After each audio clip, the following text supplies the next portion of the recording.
My first year of teaching, I was invited to an award ceremony because a member of the teaching program that I was in at the time had won New Teacher of the Year. Now, I was definitely not going to win New Teacher of the Year because things were not going well in my classroom that first year. I didn't really know the person who was winning the award, but I went because I got the invitation and I felt like I should show support to this teacher who was the best new teacher in the school district. So I showed up for the award ceremony. It wasn't as big of a crowd as I thought it would be. It was more of a reception. And I found an acquaintance that I recognized. We made some small talk, we caught up, and I ended up sitting with her for the award ceremony. And as the program got started, it became clear that it wasn't just this one teacher who won New Teacher of the Year. Pretty much everyone who was sitting in the audience was getting an award for something. So I turned to this acquaintance and I said, wait, is everyone here except for us getting an award? She gave me this look I couldn't quite read. And almost immediately after that, her name was called because she too was getting an award. I hadn't had a good day of teaching that day, and I knew I probably wouldn't the next day because I was in the middle of a rough first year that mostly made me feel like a failure as a teacher. I don't remember my exact reaction. I'm sure I tried to congratulate the people who won. But if I could have gone back in time and talked to myself as a first-year teacher, I would have told myself to go ahead and skip that ceremony. There are times when comparing ourselves to others is motivating or even inspiring. And there are times when we are genuinely happy for the success of others. And then there are times that are not those times. Sometimes comparing ourselves to others makes us feel like we're so far behind, we might as well just shut down entirely. A catchy term for this that you may have heard is compare and despair. Interestingly, most of the advice on compare and despair centers on doing generous acts like volunteering or helping others. But teaching is all about doing things for others. And teachers are supposed to care about kids no matter whose class they're in. So why aren't teachers immune to the toxic side of competitiveness? And why do other teachers' chicken soup for the soul type stories sometimes feel like a sucker punch to your soul?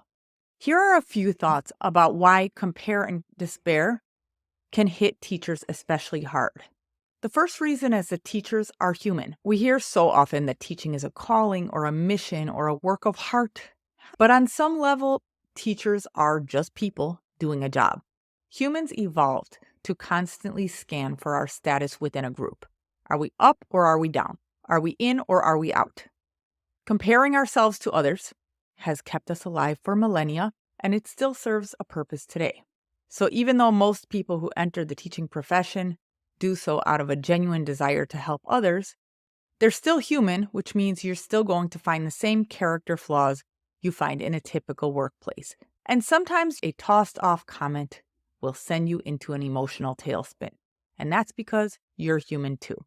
Another reason is that educators spend a lot of time comparing their own unedited footage to other people's highlight reels. There's tremendous emphasis on learning from the best members of the profession and the best moments from your colleagues' classrooms. There are a lot of media stories that are trying to highlight something that's working in education, and they always seem to interview a person who's using the technology with no glitches, whose kids are leaning forward in their seats, hanging on their every word. And of course, all of this makes sense because there are kids involved. Nobody's just looking for a role model who might not be so great at this whole teaching thing. But the problem is where this leaves you. It's easy to look at all of this and think, if this is how it's supposed to look, what does that say about me? And if this isn't really how it looks, how am I supposed to feel about all of these stories that I'm supposed to be learning from? The framework that I've developed in working with teachers through these moments is to find a way of framing the situation that is both true and useful. In some ways, you have to address the compare part and the despair part separately. In other words, the thing that you're comparing to is often something positive, but the despair is often for a valid reason, By framing things in a way that is both true and useful, you give yourself a way to hang on to these two competing parts. Yes, there is something good here. Maybe in the future there's some inspiration or motivation to take from it.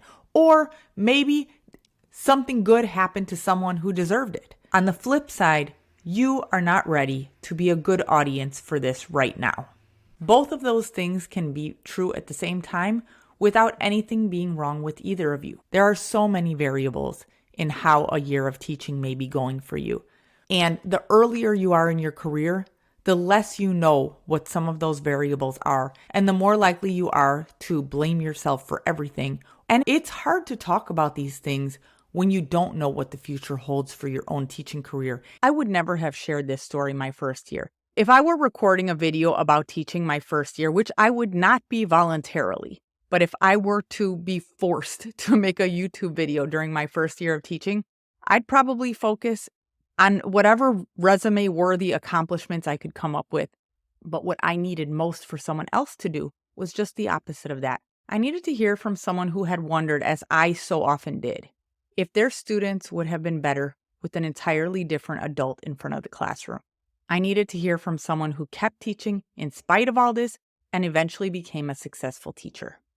It was this stretch of my own career and the shame and secrecy that surrounded it that eventually inspired me to write the series of emails I'd send back in time to first-year teacher me. The series is called the Disillusionment Power Pack. I'm proud to say that these emails have now helped tens of thousands of teachers through the most difficult stretches of their careers. Every year, a new wave of educators signs up for the emails. If you'd like to sign up, you can Google New Teacher Disillusionment Power Pack or look for the link underneath this video. The emails are completely free and they come every day for 10 days to get you closer to the next phase of your school year, which, as you'll see in the first few emails, might be all you really need. It does get better, but these emails should help.